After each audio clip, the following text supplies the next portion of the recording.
What's up? This your boy Majah Hype, aka I'm So Major, and you got it locked right here to Rhythm Nation Entertainment. That's right. Make sure you check me out, I'mSoMajor.com. Also check out my YouTube, Majah Hype. Also check out my Facebook, Majah Hype Online. Check out my Twitter, Majah Hype World. Check out my Instagram, Majah Hype. You know what it is, man. It's a hype affair, man. It's major. It's major. That's what it is. MAJAHHYPE. Rhythm Nation Entertainment. Make a statement, baby. You know what it is already. We here.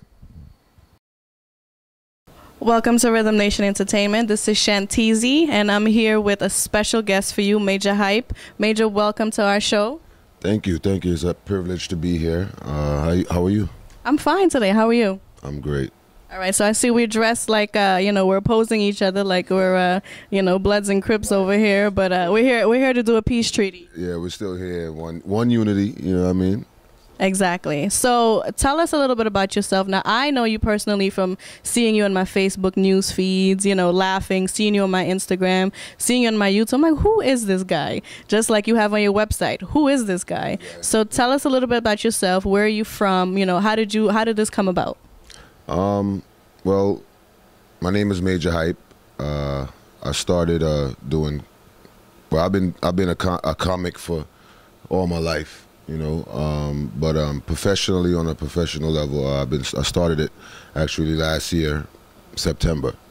So it took off. I started doing skits, and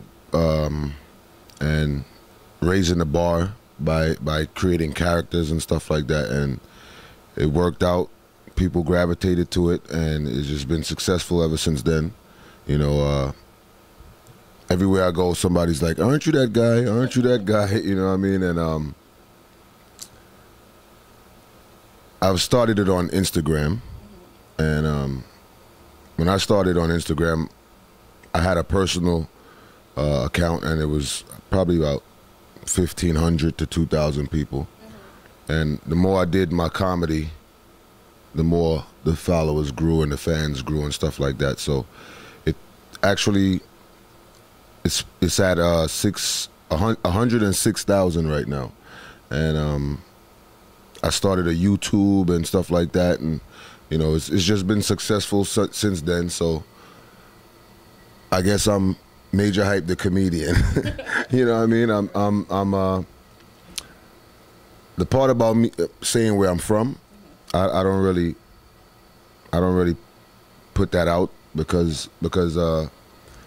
To some people, it's of significance, but to me, I don't feel like it's really important, because the way I look at it is that at the end of the day, we are unified as one people anyway. So, if I was to come out and say I'm Jamaican or Grenadian or Bayesian today, like what would change? I don't think it's any significance to it. So, I'm just a diplomat. You know what I'm saying? I'm United Nations right here. Okay, well, now that you speak of that, now tell us how you learned all these different accents. Now you have the Jamaican down pat, the Haitian down pat, the African, the Indian, the everybody down pat. Now, you definitely are a diplomat, in that matter. So how did you learn these accents? How did you, master them like this? I honestly, it's just a talent. Because it's not something that I practiced or rehearsed or anything like that. It's just something that I just started doing. I guess it was, growing up in Flatbush, it's so diverse, So you get a little touch of everything. You go on Clarendon and Notion, that's Haitians. You go over, you know what I mean? Right. So it's like, I'm the type of person that I'm around many different people. So I guess it just came naturally, So it's just a God-given talent. Okay, well, you're very talented, because sometimes I try to joke around with my friends and try to imitate you. I'm like, when Majah said, the African, they're like, no, stop. You sound bad. Stop it. So it is a true talent. Now, I read on your website that your grandfather was actually one of the founding members of the Labor Day Parade. Now, Labor Day is coming up on Monday. How do you feel about it? Are you going to be at the parade? Are we going to see you there? Well, I'm scheduled to be on the WBLS truck. And I might pass through on a Power 105 truck, which is the VP truck.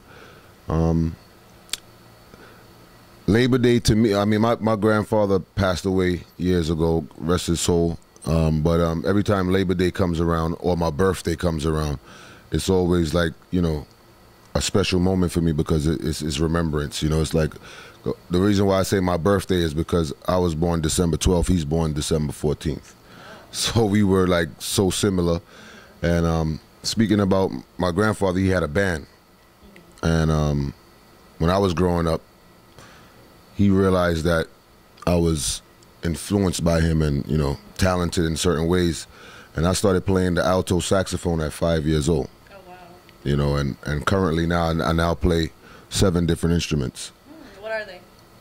Drums, piano, guitar, bass, trombone, alto saxophone. It's actually more than 7, but I like to stick to 7. Sounds like a good number. You know, but it's just a special time because it's a remembrance, you know, of him and what he stood for and stuff like that. So, you know, Labor Day is also, you know, carnival time. So it's like, you know, enjoyment. So that's just what it is right now.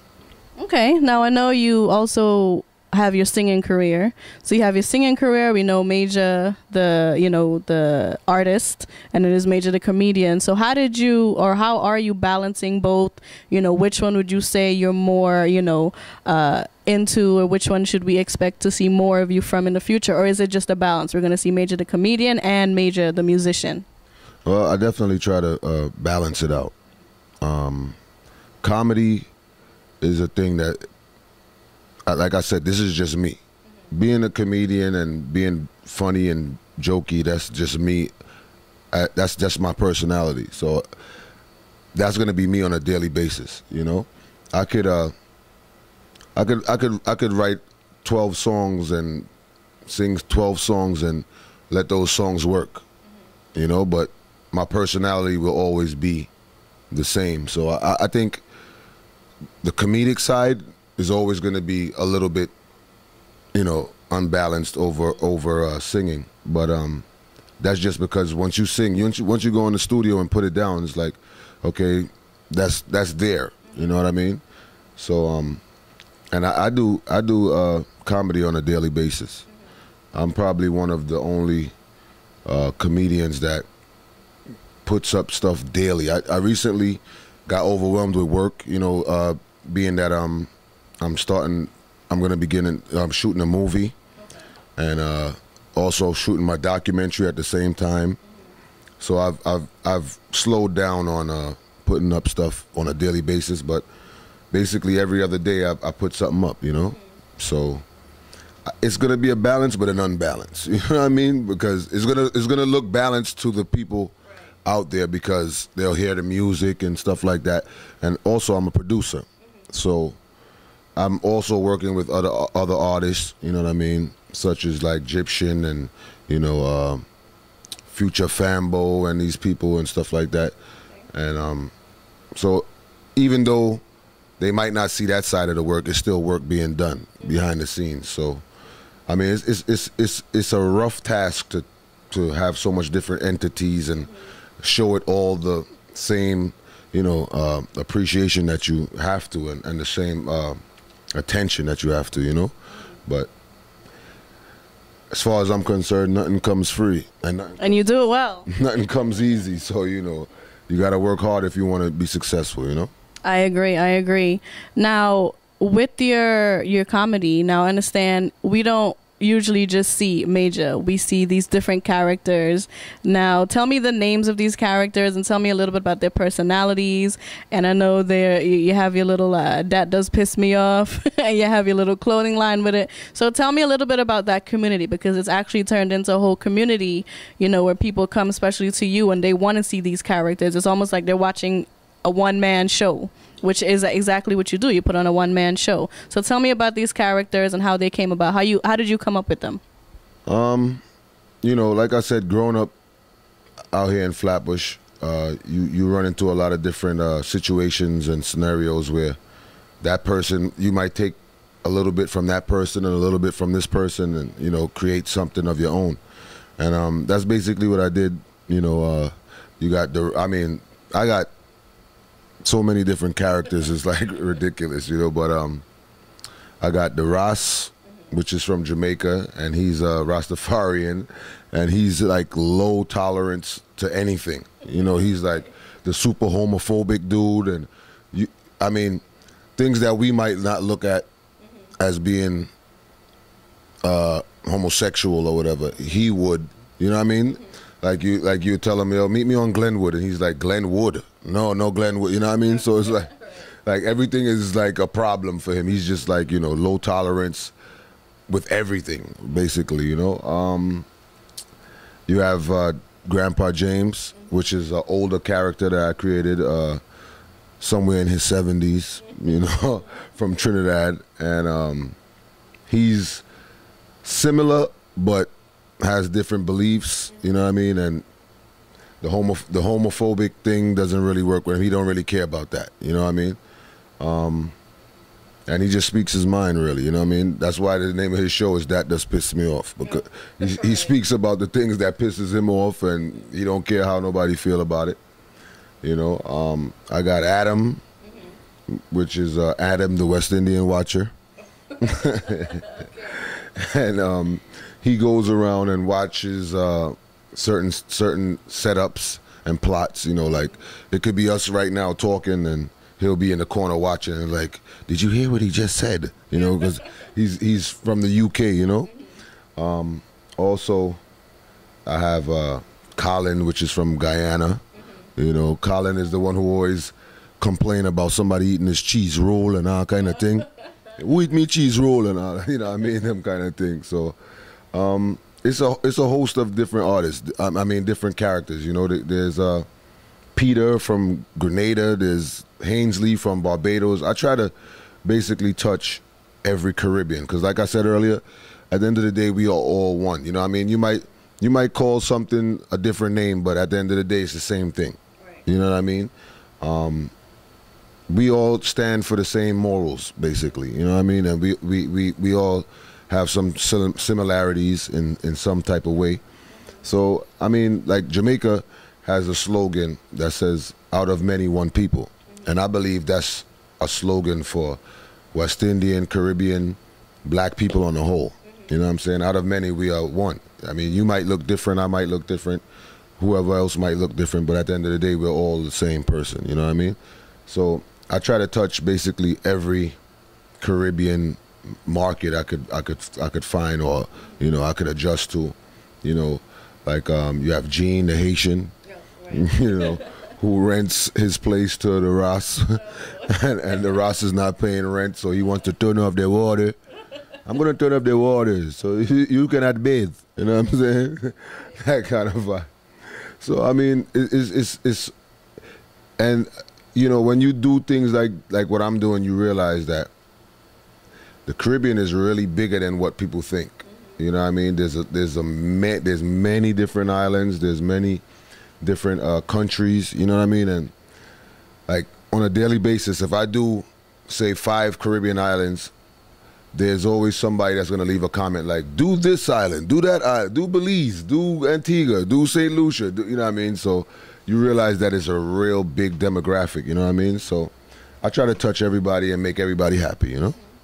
Now, speaking of the different islands, we're at Rhythm Nation originated in Guyana. So similar to Jamaica. So similar to Jamaica, our motto is one people, one nation, one destiny. So I definitely understand where you're coming from, where we're all, you know, we're all one. At the end of the day, you know, we're all, you know, people, we all bleed red at the same. So now with these different characters and how quickly, you know, it's been a year that you've, you know, caught on social media. So how do you feel about, you know, other people catching on, or these challenges that they have now on social media? Like, for example, the ALS Ice Bucket Challenge. I know you did or I should say, is it D-Ras that did the Ice Bucket Challenge? You know, I saw you did that. But how do you feel about some of these other challenges and how they affect our young people?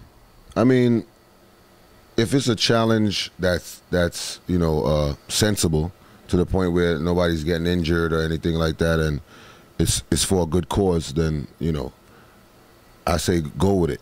You know what I mean? But some of these challenges that I see on Facebook and Instagram and stuff like that, it's like, to me, it's just basically nonsense and pollution, you know, because I think the younger generation nowadays, I don't know, is somewhere in the transition from us to them, there was some type of, well, you know, like they say, cyberbullying and peer pressure and stuff. I mean, me growing up, I always been a leader.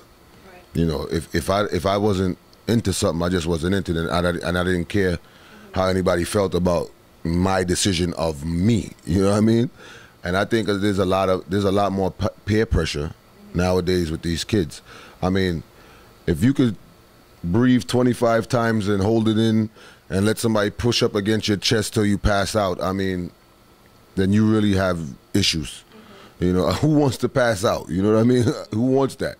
You know, the fire challenge with people putting alcohol over their body and setting themselves on fire. I mean, like, what's the moral behind that? What's the lesson learned? Well, if you do it and you get burned, then you know there's a lesson learned. But I mean, what's the initial purpose of you doing that?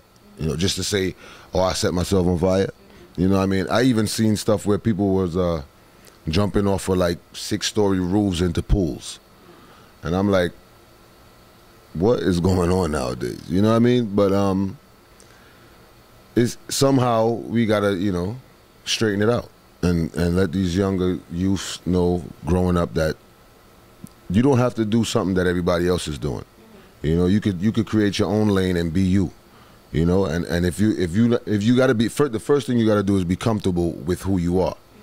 And you know, there's a lot of kids that's not really, you know what I mean? There's a lot of kids going through a lot of different things in life, and you know, they feel like they have to be accepted by somebody else other than their family members. I mean, you know, you see kids come from certain homes and stuff like that. You see them go to school, but you don't know the type of stress or what's going on in their household. You know what I mean? It might be parents fighting. It might be, you know, it could be anything, you know, and all of those things reflect in children. They might not be comfortable telling you straight up, but they'll lash out, you know. And I think that the most important thing for parents to do is listen to your children. You know, when I was growing up, it was like, shut your mouth. Right. You know what I'm saying? Like, what? Shut up. You know what I'm saying? Go in the room. You know what I mean? But I think that you have to give children at least a chance to express themselves, you know, and evaluate your decisions after that. You know what I mean? So, like I said, if it's for a good cause, then make it happen. You know what I mean? But if it's something that's gonna jeopardize your safety and stuff like that, then it makes no sense to do. You know, like I've made these bands here. And it says, well, it has my website on it, imsomajor.net.com, however you want to do it. And also, it says live, love, and laugh. It has the missing puzzle piece for autism, and on this side it has the ribbon for breast cancer. So, I mean, like I said, if it's a good cause, you know, it should be put into fruition. Right. Now, speaking of kids and stuff like that, on your Instagram, you make it very public that you love your 3 children, and, you know, I'm sure you're a great father, and, you know, you love going to church on Sundays with them. And, you know, it's nice to see that, you know, you have that positive, you know, influence going from, you know, this comedian, you know, yeah, you make people laugh. At the end of the day, you're a real person. You know, you have real goals, real values. You know, you have your own life. So how do your children feel about this? How do they feel about these different characters? How do they feel about you being a comedian? You know, do they go to school and their friends are like, oh, your dad is that funny guy on Facebook? You know, how do they feel about it? At first, they just was like, okay, well, daddy's working and that's what he does, you know. And I don't think they really realized how big the situation got until we went out in public. You know what I'm saying? My daughter, she had a play that she did in school, and I went to the play. and everybody's just like, can I take a picture with you? Can I take a picture with you? Da, da, da, you know. And she's looking at me like, why they want to take pictures with you? Like, who are you? You know what I mean? You just daddy to me, you know what I mean? And Like, it's my play, not yours. exactly. So, you know, and then we went to like Coney Island and places like that. Anywhere we go in the public, basically, people always, you know, appreciate, you know, show their appreciation and want to take pictures and stuff like that, which I don't really mind, because I appreciate the fact that they appreciate what I'm doing, you know. But the kids, I think within the last 2 months or a month and a half is when they really realized that, damn, you know, my dad is like a star out here, you know what I mean?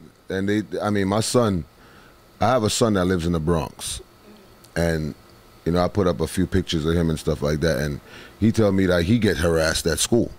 You know what I mean? Oh, I need a picture with your dad, or tell your dad to do this, or you know what I mean? So I think they cope with it well. You know, I when I was growing up, I wanted a dad that was a star too. You know what I mean? So I think they cope with it well. So, you know what I mean? I mean, to me, I'm just a regular person, you know, but to them and to people who follow what I do, you know, it's a good feeling to know that these people appreciate what you do, you know? So that's basically what it is for me.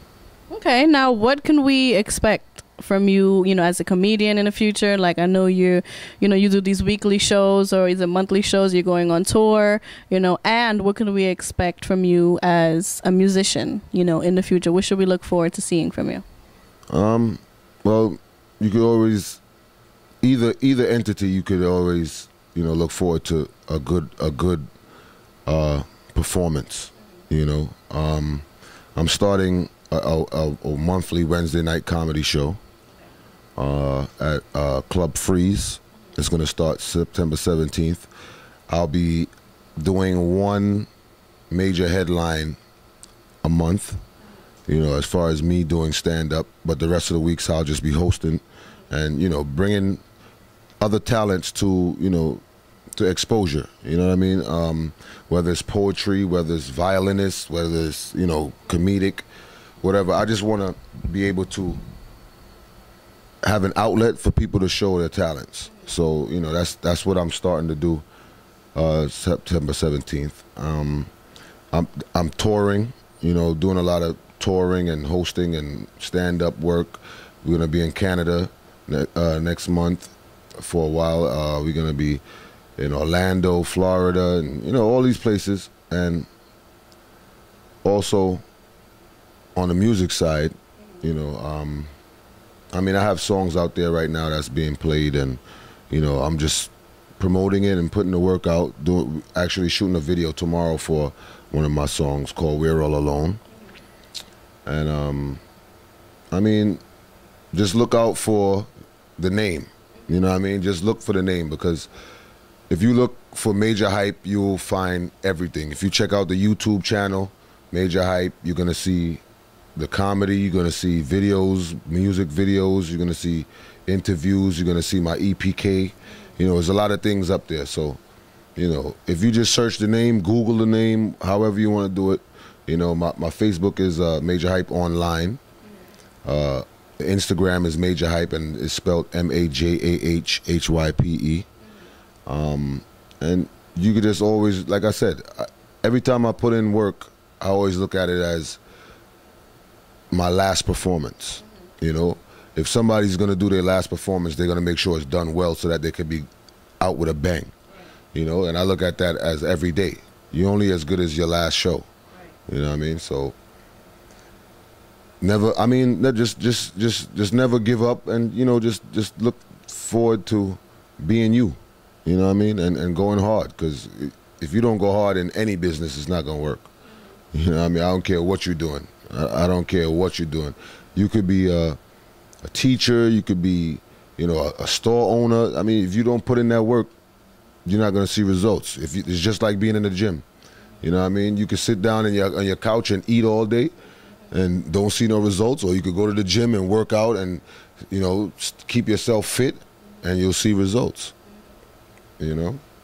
Okay, well, one thing you got to do for me as a Guyanese is I want to see you do a special little Guyanese skit for me with, these Guyanese women. So I'm waiting for you to do a female character because you got all these male characters. So now I'm challenging you to do a female character, a female Guyanese woman. I want to hear this. All right. So thank you so much, Majah, for being on our show. It's been a pleasure, and I look forward to seeing a lot from you in the future. Problem. Thank you, and thank you for being here. Like I said, check out the name. You're going to find a movie. The movie is going to be called Foreign Minds Think Alike. Check out my documentary. The documentary is called This Is Majah, and the EPK is up there, like I said, and just keep on supporting, and I'll never disappoint you. You know what I mean? I'll stick to what I know and stay in my lane and try to master that lane. You know what I mean? All right, Majah. Thank you so much. And we'll look out for the documentary, the movie, music videos, music, more comedy, everything. Just Majah Hype World. We'll look out for it. All right. This is Chanteezy, and thank you for watching Rhythm Nation Entertainment. What's up? This your boy Majah Hype, a.k.a. I'm So Majah, and you got it locked right here to Rhythm Nation Entertainment. That's right. Make sure you check me out, I'mSoMajah.com. Also, check out my YouTube, Majah Hype. Also, check out my Facebook, Majah Hype Online. Check out my Twitter, Majah Hype World. Check out my Instagram, Majah Hype. You know what it is, man. It's a hype affair, man. It's major. It's major. That's what it is. MAJAHHYPE. Rhythm Nation Entertainment. Make a statement, baby. You know what it is already. We here.